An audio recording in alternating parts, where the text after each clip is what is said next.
Nah, secara ilmiah keberadaan rambut ini penting. Jadi kalau ada yang menolak Muhammad itu hanya cerita khurafat, dengan adanya rambut itu bisa diperiksa gennya, DNA-nya bisa diperiksa. Bahkan itu juga bisa menjadi bukti bahwa setiap keturunan Nabi yang hidup pada hari ini pasti ada, yaitu unsur kesamaan DNA dengan DNA Nabi. Membuktikannya lewat rambut yang ditinggalkan oleh Nabi, saudara. Alhamdulillah. Jadi kalau Habib palsu ketahuan tuh kalau diperiksa. DNA Nabi kemana, DNA-nya kemana. Asmakan yang ada saat ini, apakah mereka habaib atau bukan habaib?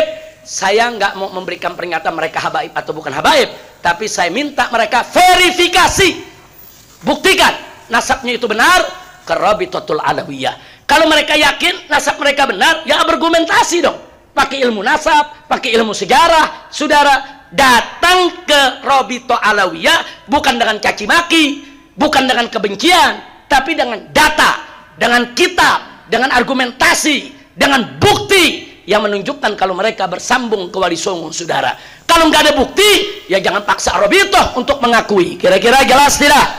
Jelas tidak? Paham semua? Urusan nasab perkara syariat. Buktinya apa? Walaupun walad zina secara biologis dia anak, tapi secara syariat nggak diakui. Nasab itu diakui bin fulan, bin fulan, min fulan, bin fulan. Domainnya domain syariat. Legal hukumnya dalam pandangan syariat adalah fikih.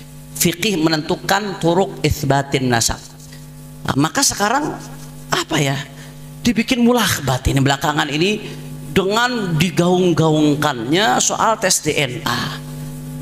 Saya nggak mau bahas soal secara saintifik. Saya bukan ahli sains. Takhusus saya S1 saya di Al-Ahqaf jurusan syariat, bidang saya syariat. Saya mondok dulu di Dalwa, bidang saya syariat. Saya bukan sains bidang saya, ya. Tapi saya pengen baca ada koror, biar kita tahu nih, nentukan sesuatu tuh pakai metode sesuai dengan ilmunya.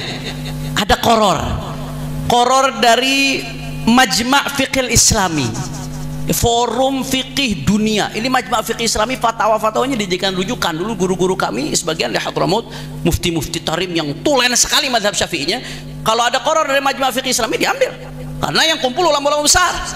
Nah, soal masalah tes DNA ini bagaimana, apakah bisa dipakai buat menetapkan nasab?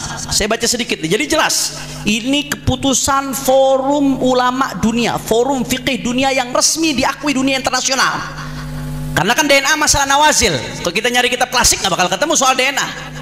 Di sini setelah dilakukan penelitian, penelitiannya bukan hanya sekedar basul masail. Jadi ada penelitian lapangan, penelitian saintifik, kemudian dipanggil ahli-ahli, ahli genetik, ahli kedokteran, ahli-ahli untuk dimintakan pendapatnya, sehingga tasawur tentang DNA-nya tasawur yang sempurna.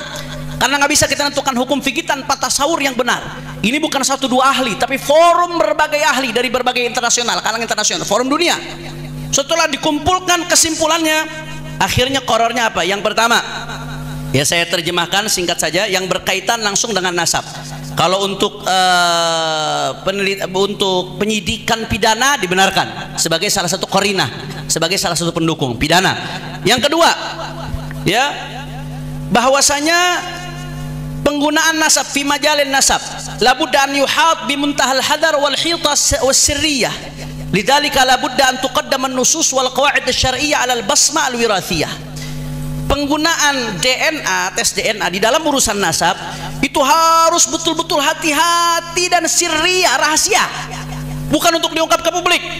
Kenapa? Walidzalika, karena itu kata beliau, labudda an tuqaddama an-nusus wal qawaid asy-syar'iyyah 'ala al-basma wirathiyah. Wajib mengedepankan nas dan kaidah-kaidah syariat daripada tes DNA. Jadi kalau ada menurut nas, menurut catatan udah jelas, nggak usah bicara DNA lagi, udah jelas, saudara. Bahkan saya dengar tadi dari Kiai Ali Badri, katanya family tree-nya sendiri mengatakan kalau hasil ini bertentangan dengan catatan, ikutilah catatan keluarga Anda. Itu ada ternyata, tadi saya dengar dari beliau katanya. Yang ketiga, ini penting nih, yang lagi rame, la yajuzu syar'an al-i'timad al-basmal wirathiyah fi nafyi nasab. Tidak boleh secara syariat, ya, berpatokan kepada basmah wirathiyah, tes DNA untuk menafikan nasab, nggak boleh, haram secara syariat. Yang keempat, saya singkat, la yajuz istikhdam al-basmah wirathiyah biqasdi ta'aqqud min sihhatil ansab tsabita syar'an. Nggak boleh pakai tes DNA untuk takut, hanya memastikan doang. Takut memastikan min sihhatil ansab tsabita syar'an. Nah, untuk memastikan nasab yang sabitah secara syariat. Nggak boleh, secara syariat nggak boleh. Jadi nasab udah sabit secara syariat, diakui oleh para nasabah, diakui oleh ulama-ulama, haram. Sekedar untuk memastikan saja haram, nggak boleh. Bahkan ini rekomendasi, wa yajibu 'alal jihad al-mukhtassah man'uhu. Ya, wajib bagi jihad mukhtassah seperti pemerintah untuk melarang, keluarin undang-undang, larang. Wa fardul uqubat, untuk ngasih hukuman bagi siapa? Bagi mereka yang ngutak-ngatik nasab dengan tes DNA. Ini rekomendasi Forum Fikih Dunia. Kemudian beliau menyebutkan kapan saja boleh dipakai itu tes DNA untuk nasab. Ini ada beberapa surah diantaranya. Ya, contohnya kalau ada orang seperti orang lukoto, ada lakit ketemu di tengah jalan, nggak tahu anak siapa, itu boleh. Atau anak ketukar di rumah sakit karena langsung ke bapak, boleh. Tapi di luar itu nasab-nasab jauh nggak boleh, ikhwan, nggak boleh. Ini diantara yang hadir di forum ini siapa? Diantara yang hadir di forum ini ada Syekh Wahbah Zuhaili, Wahbah Mustafa Zuhaili, Syekh Yusuf Qaradawi, Syekh Muhammad Taqi Uthmani, mufti besar Pakistan. Kemudian di antara yang hadir ada Syekh Abdul Karim Zaidan, ulama-ulama besar, dan masih banyak lagi ulama-ulama yang hadir yang ikut memutuskan keputusan Forum Fikih Dunia seputar tes DNA. Maka saya harap jangan diacak-acak lagi. Ini urusan syariat, jangan dimain-mainin. Ya, ini urusan syariat, jangan dimain-mainkan. Kita akan tanggung jawab nanti di hadapan Allah Subhanahu wa taala. Ini saja yang saya sampaikan, mudah-mudahan bermanfaat. Assalamualaikum warahmatullahi wabarakatuh.